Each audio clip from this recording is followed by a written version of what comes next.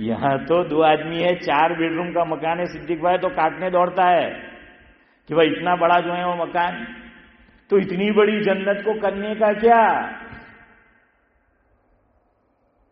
وہاں بھی رہنے والے تو کتنے ہوں گے؟ اللہ تعالیٰ یہ تھوڑی کہے گا کہ بھائی بچوں کو بھی اس کو اس کی جنت الاٹ کی گئی ہے، یہ تو میاں بیوی ہے وہاں پہ۔ اب دوسرا کون، وہ میں آگے نہیں بولوں گا، وہ اب آپ جانو، حور بور کا جو چکر ہے وہ۔ یہاں دیکھیے اللہ نے مزاج کی رعایت کی، مزاج کی، اللہ اکبر۔ یہ جواب لکھا ہے علامہ انور شاہ کشمیری رحمۃ اللہ علیہ نے، جو میں آپ کو دینے جا رہا ہوں۔ علامہ انور شاہ کشمیری رحمۃ اللہ علیہ کے ملفوظات، ان کے داماد حضرت مولانا سید احمد بجنوری رحمۃ اللہ علیہ کہ جو ڈابھیل بھی جن کا قیام رہا ہے، علامہ انور شاہ کا بھی اور ان کے داماد کا بھی، انہوں نے حضرت کے ملفوظات کو جمع کیا ہے۔ اس کتاب کا نام ہے ملفوظات محدث کشمیری علیہ الرحمہ۔ میرے پاس الحمدللہ ہے وہ کتاب، تو یہ میں پڑھی ہوئی بات آپ کو بتا رہا ہوں، سنی ہوئی نہیں۔ حضرت نے فرمایا، اللہ تعالیٰ نے کیا فرمایا جنت کی نعمتوں کے تعلق، یہ میں اپنی طرف سے، حضرت نے نہیں لکھا لیکن آپ کو سمجھانے کے لیے کہہ رہا ہوں، مفہوم ہے، اگر صحیح ہے تو اللہ کی طرف سے اور غلط ہے تو میرے اور شیطان کی طرف سے۔ البتہ بات ذرا آپ کو سمجھ میں آئے گی۔ جنت کا جہاں تذکرہ ہے تو اللہ رب العزت نے ایک لفظ وہاں بیان کیا ہے کہ وَلَكُمْ فِيهَا مَا تَشْتَهِي أَنفُسُكُمْ، تشتہی، قرآن نے کیا بیان کیا کہ وَلَكُمْ فِيهَا مَا تَشْتَهِي أَنفُسُكُمْ، تشتہی یعنی خواہش، چاہت، کیا بیان کیا؟ خواہش، چاہت۔ انسان کی چاہت کیا ہوتی ہے؟ ایک مکان اپنا ہے تو کتنے ہو جائے؟ 2 ہو جائے، 2 ہے تو کتنے ہو جائے؟ 3 ہو جائے، 3 ہے تو کتنے ہو جائے؟ 4 ہو جائے۔ ایک دکان ہے تو کتنی ہو جائے؟ 2 ہو جائے، 2 ہے تو کتنی ہو جائے؟ 3 ہو جائے۔ ایک اپارٹمنٹ ہے تو کتنے ہو جائے؟ 2 ہو جائے۔ 1 لاکھ بینک بیلنس ہے تو 2۔ سب کی انسان کی فطرت ہے یہ مزاج۔ فرمایا اللہ تعالیٰ وہ دیں گے، یہاں ہم نے اللہ کی مرضی، رب چاہی زندگی گزاری، وہاں من چاہا ملے گا۔ تو انسان کی یہ خواہش ہے، اور غالب نے وہی کہا ہے نا، غالب نے کیا کہا سعد اللہ صاحب؟ ہزاروں خواہشیں ایسی کہ ہر خواہش پہ دم نکلے، ہزاروں خواہشیں ایسی کہ ہر خواہش پہ دم نکلے، بہت نکلے میرے ارماں مگر پھر بھی کم نکلے، پھر بھی کم نکلے۔ یعنی ساری خواہشیں آدمی کی پوری نہیں ہوتی، اور خود حدیث میں حضور نے فرمایا، مفہوم ہے کہ انسان کا پیٹ نہیں بھرتا۔ اور تشبیہ میں کیا فرمایا حضور نے جو مثال دی سونے سے اور وادی، کہ انسان کو اگر ایک سونے کی وادی مل جائے تو وہ کیا چاہے گا کہ 2 ملے، 3 ملے، 4 ملے۔ حضور فرمایا، اس میں بھی شامل ہوں، ہم سب انسانی مزاج، کہ 3 ملے، 4 ملے، 5 ملے۔ حضور فرماتے ہیں کہ خواہش نورانی بھائی بڑھتی ہی جاتی ہے، بڑھتی جاتی ہے۔ انسان کی خواہش کو کوئی بھر نہیں سکتا سوائے مٹی کے، یہ حضور نے فرمایا۔ اس کی خواہش کو کون بند کرے گا؟ منہ مٹی، یعنی کیا مطلب؟ قبر، وہ انتقال کر گیا ہے، چلا گیا، وہ بند کرے گا۔ باقی اس لیے حضور نے فرمایا ایک اور حدیث میں مفہوم ہے، انسان بوڑھا ہو جاتا ہے لیکن اس کی خواہشیں جوان رہتی، یہ حدیث کا مفہوم ہے کہ انسان تو بوڑھا ہو جاتا ہے لیکن خواہشیں کیا رہتی ہے؟ جوان رہتی ہے۔ جب اتنا آپ نے کہاوت ہے کہ واندرو ڈوہو تھے جائے پر گلاٹ ماروانو، ہاں، تو اسی طریقے سے کیا ہے کہ خواہشیں جو ہیں وہ جوان رہتی ہے۔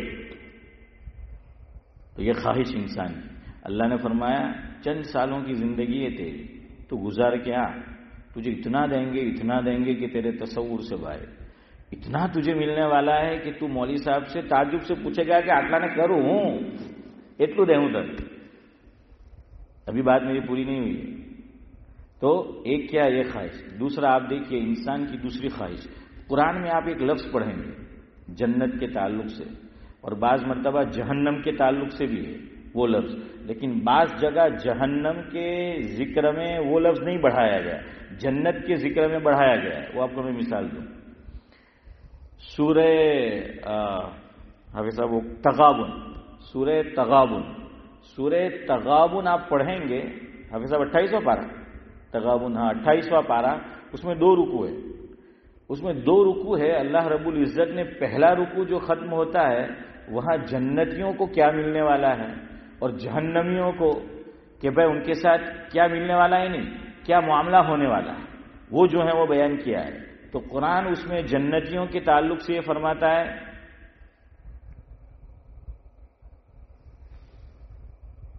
وَمَن يُؤْمِن بِاللَّهِ وَيَعْمَلْ صَالِحًا يُكَفِّرْ عَنْهُ سَيِّئَاتِهِ وَيُدْخِلْهُ جَنَّاتٍ تَجْرِي مِن تَحْتِهَا الْأَنْهَارُ خَالِدِينَ فِيهَا أَبَدًا. اس پہ آپ ذرا میں وزن دے رہا ہوں، اس پہ آپ ذرا غور کرنا.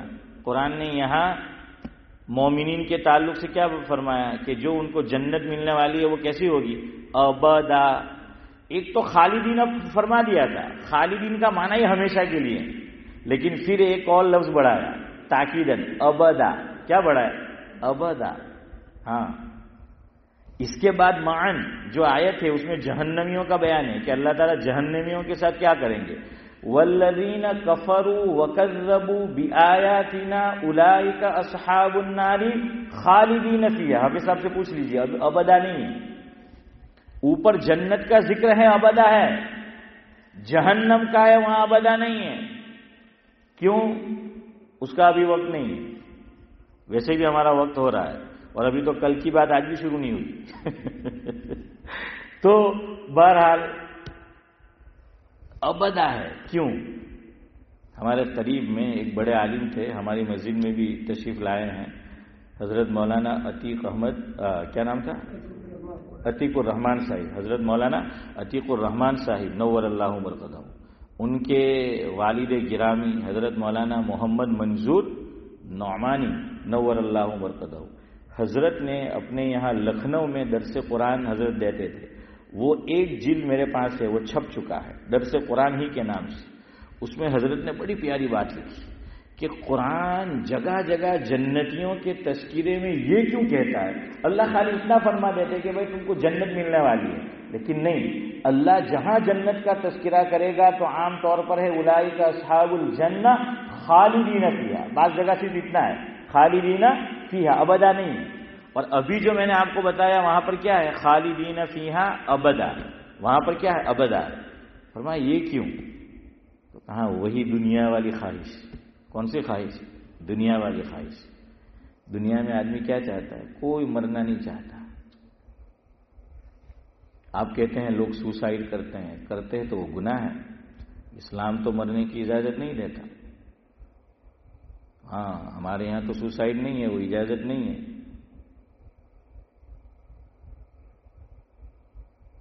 اس لیے وہ شاعر نے کہا ہے کہ مصیبت سے گھبرا کر کہتے تھے کہ مر جائیں گے. مصیبت سے گھبرا کر کہتے تھے کہ مر جائیں گے، مر کے بھی چین نہ پایا تو کدھر جائیں گے. جب مر کے بھی چین کہاں پائے گا؟ اس نے سوسائڈ کیا تو اللہ کے یہاں جرم ہے. سوسائڈ کیسا گناہ ہے اور کیا ہے پتہ ہے آپ کو؟ فقہا نے ایک بات لکھی ہے، اگر کوئی مسلمان سوسائڈ کرتا ہے، آتم ہتیا کرتا ہے، اپنی جان لے لیتا ہے، خودکشی کرتا ہے، تو جس علاقے میں وہ رہ رہا ہے اس علاقے کے علماء صلحاء جو ہوں گے وہ، ذاکر بھائی آج آپ کی گاڑی گیئر میں ہے، آپ جانا چاہے تو چلے جائے، کوئی بات نہیں. تو بہرحال علماء صلحاء نماز جنازہ میں شرکت نہیں کریں گے. یہ لکھا ہے کتابوں میں مسئلہ. اس کی نماز جنازہ تو پڑھیں گے مرنے والے کی، ہے گناہ کا کام، پھر بھی نماز جنازہ پڑھی جائے گی. لیکن فقہا نے لکھا ہے کہ جس علاقے میں نماز جنازہ ادا کی جا رہی ہے اس علماء کے جو علماء صلحاء ہے وہ اس کی نماز جنازہ میں شریک نہیں ہوں گے. کیوں؟ وائی؟ دو چیزیں، دو باتیں. نمبر 1، نماز جنازہ صدیق بھائی کیا ہے؟ دعا ہے میت کے لیے، دعا ہے مغفرت ہے. آپ کا تو میں نام بول رہا ہوں، کیا ہے؟ عبدالحی، ان کا عبدالحفیظ چاچا. ہاں تو کیا ہے؟ نماز جنازہ یہ مغفرت ہے، دعائے مغفرت. اور دعائے مغفرت کہتے ہیں دعا اللہ تعالیٰ ہمارے یہاں بھی ذہن میں ہے کہ بھائی بزرگوں کی اللہ دعا سنتا ہے، کہ یہ تو اللہ والے ہے، تو اللہ والوں کی سنتا ہے نا، اس لیے ہم ان سے دعا کراتے ہیں اللہ والوں کی، ان کو اپنے گھر بھی لاتے ہیں کہ دعا جو ہے وہ کرے. تو نماز جنازہ بھی دعا ہے میت کے لیے، تو اللہ والے سے پڑھاتے ہیں، اس کو کہتے ہیں کہ تم امامت کراؤ، تم نماز جنازہ پڑھاؤ، تاکہ تمہاری برکت سے مرنے والے کی کیا ہو جائے، میت کی مغفرت ہو جائے، اللہ دعا سنے تمہاری، تم جو کہہ رہے ہو. تو ایک تو وہ نہیں حاضر ہوگا تو گویا اللہ والے کی دعا سے محروم. دوسری بات جو زندہ ہے پیچھے، ان کو عبرت، ان کو سبق کہ یہ کام کرنا نہیں ہے، اگر تم نے بھی اللہ نہ کرے کیا تمہارے جنازے میں بھی یہ نیک لوگ شریک نہیں ہوں گے. اور آدمی چاہتا ہے نا، جنازے میں آدمی یہ چاہتا ہے کہ نیک لوگ شریک ہو، اور شادی میں یہ چاہتا ہے کہ مالدار لوگ شریک ہو، اور مولانا لوگ نہ ہو. کیوں؟ پھر ڈی جے نہیں بجایا جا سکتا. اور بعض لوگ بہت ہوشیار کہ خوش رہے، رحیم بھی اور راضی رہے. میں نہیں بولوں گا، آپ سمجھ گئے وہ بھی کہ دونوں کو خوش کرنا ہے. تو مول صاحب لوگوں نے کچھ الگ رکھا ان کے کوئی فلانا گھر میں ان کے ہار کھوڑ دے پچی ڈوم ڈڑا ہے کرتے نا لوگ کرنے والے. ہاں وہ دونوں کو کہ رحمان بھی خوش رہے اور شیطان بھی، رحمان بھی خوش رہے اور شیطان بھی، کہ رحمان بھی خوش رہے کہ وہ نیک لوگوں کو بلا لیا. لیکن میت میں کوئی یہ نہیں سوچتا کہ مالدار نہیں آئے تو چالے پر اللہ وارا آؤ ہے نا. کیوں؟ یہاں مالدار کا کیا کام بھائی، یہ نماز آئے تو ٹھیک ہے، لیکن یہ نماز جنازہ ہے، مغفرت ہے، تو بھائی اللہ والا جو ہے وہ پڑھا ہے.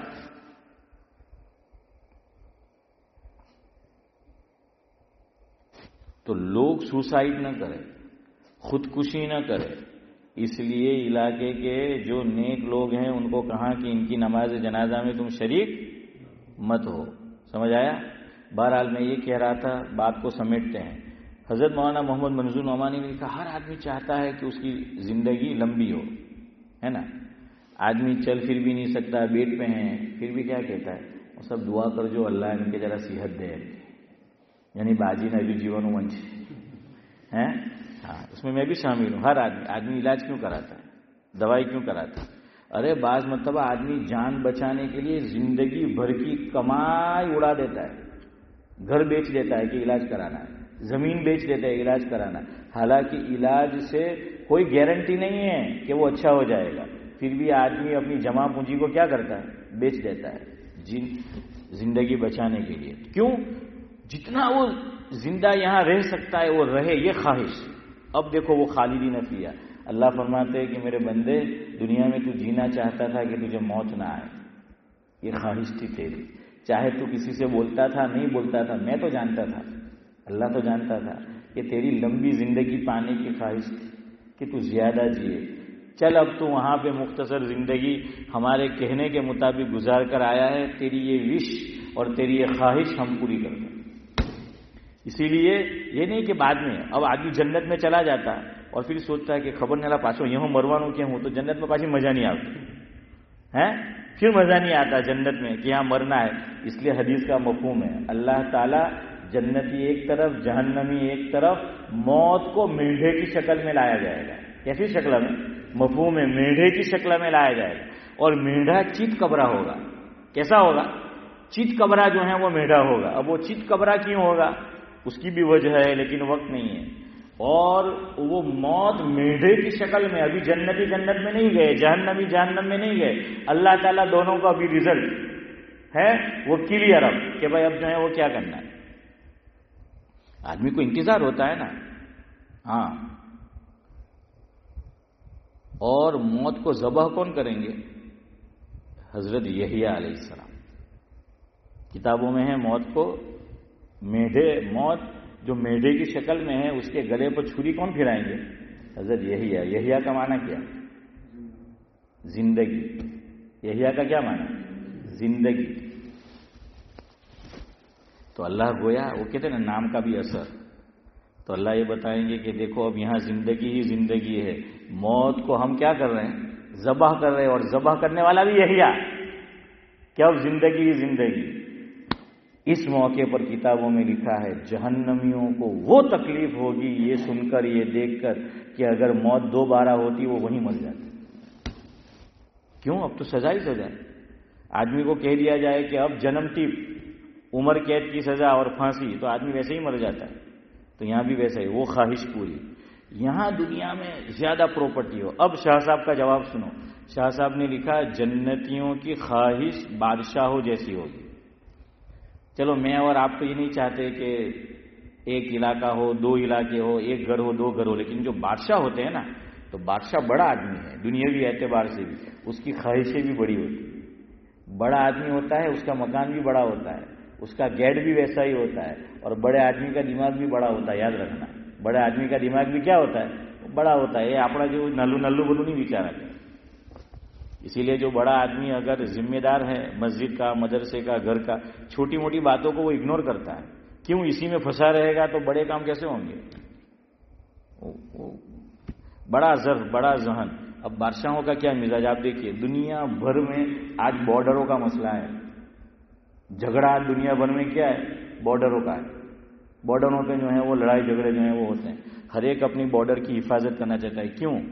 اس کو جو پڑوسی ملک ہے اس پہ اعتماد نہیں ہے کہ وہ کہاں گھس آئے گا، ہمارے اندر جو ہے وہ گھس آئے گا. بادشاہوں کی خواہش وہ نہیں ہوتی. یہ سب جو انڈیا بھی آئے کہاں سے آئے ہیں؟ جو دو طرح کے لوگ آئے ہیں آپ جانتے ہیں دونوں. تو وہ کیا ہے پھر؟ وہ سکندر، جس کو یہ لوگ الیگزینڈر بولتے ہیں شاید، اس نے کیا کیا؟ اس نے بس کیا ایک ملک، دوسرا ملک، تیسرا ملک، چوتھا ملک، پانچواں ملک. خواہشیں جو ہیں وہ بڑھتی ہی رہی آگے. بادشاہوں کی خواہشیں نہیں. بادشاہ یہ نہیں چاہتے ایک دو مکان چاہیے، ان کو پورا پورا ملک چاہیے. ان کو کیا چاہیے؟ پورا پورا ملک چاہیے. اسی لیے کہتے ہیں کہ ان لوگوں نے حکومت ایسی کی کہ ان کی حکومت میں سورج ڈوبتا نہیں تھا. پتہ چلا ان کی خواہش نہیں بھرتی تھی. ایک ملک، دو ملک، اتنے فتح کیے کہاں کہاں. تو پھر وہ آپ وہ ایک کھیل ہے، کیا نام ہے اس کا؟ Common wealth. تو کامن ویلتھ میں دیکھ لیجئے یہ لوگوں نے کہاں کہاں حکومت کی ہے. تو یہ بادشاہوں کی خواہش جنتیوں کی. اس لیے اللہ تعالیٰ جنت میں جو دیں گے، جو بادشاہوں کا مزاج جو ہوتا ہے، شاہ صاحب نے لکھا، وہاں یہ ہماری چھوٹی موٹی وہ نہیں ہوگی. وہاں وش کیا ہو جائے گی؟ بڑی جو ہے وہ ہو جائے گی. اور ابھی ہم وہ وش کہے اس سے پہلے اللہ تعالیٰ اس کو کیا کر دے گا؟ پوری کر دے گا. الرٹ کر دی کہ اتنی جنتیں تمہاری ہے. હવે સિદ્દીક ભાઈ એવું ન વિચારતા તમે કે યાર એકને આટલા દુનિયાથી 10 ઘડી તો અલ્લાહ આટલી જગ્યા ક્યાંથી લાવે? હવે પાછું એમાં તમે એવું યાર ન વિચારતા યાર. આપણું બારડોલીને લાજપુર નહીં મળે.